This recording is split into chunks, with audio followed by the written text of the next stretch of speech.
तेरा वचन मेरे पाँवों के लिए दीपक है और मेरे मार्ग का उजियाला है। तेरा वचन मेरे पाँवों के लिए दीपक है। पहला पाठ नबी दानियल का ग्रंथ अध्याय 1 पद संख्या 1 से 6, 8 से 20 तक। यहूदा के राजा यहोयाकीम के राजकाल के 3रे वर्ष बाबुल के राजा नबूकदनेस्सर ने यरूशलेम आकर उसके चारों ओर घेरा डाला। प्रभु ने यहूदा के राजा यहोयाकीम को और ईश्वर के मंदिर के कुछ पात्रों को नबूकदनेस्सर के हाथ जाने दिया। उसने उन्हें शिनार देश भेजवाया और पात्रों को अपने देवताओं के कोष में रखवा दिया। राजा ने खोजों के अध्यक्ष अश्पनज को कुछ ऐसे इस्राएली नवयुवकों को ले जाने का आदेश दिया जो राजवंशी अथवा कुलीन हों, शारीरिक दोष रहित, सुंदर, समझदार, सुरक्षित, प्रतिभाशाली और राज दरबार में रहने योग्य हों। अश्पनज ने उन्हें खलेदियों का साहित्य और भाषा पढ़ाई। राजा ने राजकीय भोजन और अंगूरी में से उनके लिए खाने पीने का दैनिक प्रबंध किया। उन्हें 3 वर्ष का परिश्रम दिया जाने वाला था और उसके बाद वे राजा की सेवा में नियुक्त किए जाने वाले थे।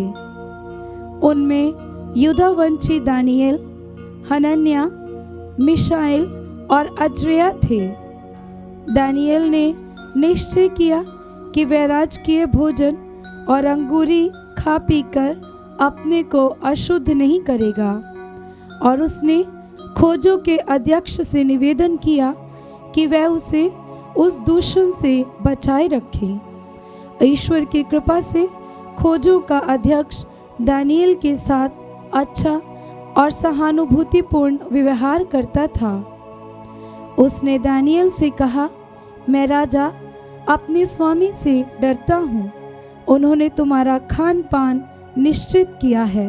यदि वह देखेंगे कि समवयस्क नवयुवकों की तुलना में तुम्हारा चेहरा उतरा हुआ है तो मेरा जीवन जोखिम में पड़ जाएगा।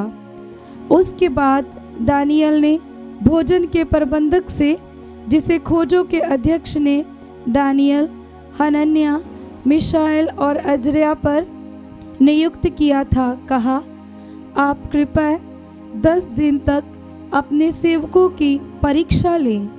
हमें खाने के लिए तरकारी और पीने के लिए पानी दिलाएं। इसके बाद आप हमारा और राजकीय भोजन का सेवन करने वाले युवकों का चेहरा देख लें और जो आपको उचित जान पड़े वही हमारे साथ करें। उसने उनका निवेदन स्वीकार कर लिया और 10 दिन तक उनकी परीक्षा ली। 10 दिन बाद वे राजकीय भोजन खाने वाले युवकों की तुलना में अधिक स्वस्थ और हष्ट-पुष्ट दिख पड़े। उस समय से प्रबंधक उनके लिए निर्धारित किया हुआ खान पान हटाकर उन्हें तरकारी देता रहा। ईश्वर ने उन चारों नवयुवकों को ज्ञान, समस्त साहित्य की जानकारी और प्रज्ञा प्रदान की। दानियल को दिव्य दृश्यों और हर प्रकार के स्वप्नों की व्याख्या करने का वरदान प्राप्त था। राजा द्वारा निर्धारित अवधि की संपत्ति पर खोजों के अध्यक्ष ने नवयुवकों को नबूकदनेस्सर के सामने प्रस्तुत किया। राजा ने उनके साथ वार्तालाप किया और उनमें कोई भी दानियल, हनन्याह, मिशाएल और अजर्याह की बराबरी नहीं कर सका। वे राजा की सेवा में नियुक्त हो गए। जब जब राजा ने किसी समस्या पर उनसे परामर्श लिया तो उसने पाया कि समस्त राज्य के किसी भी ज्योतिषी अथवा ओझा से उनकी प्रज्ञा और विवेक 10 गुना श्रेष्ठ था। ये प्रभु की वाणी है। ईश्वर को धन्यवाद। भजन अनुवाक्य। तेरी स्तुति निरंतर होती रहे, तेरी स्तुति निरंतर होती रहे। हे प्रभु, हमारे पूर्वजों के ईश्वर तू धन्य है।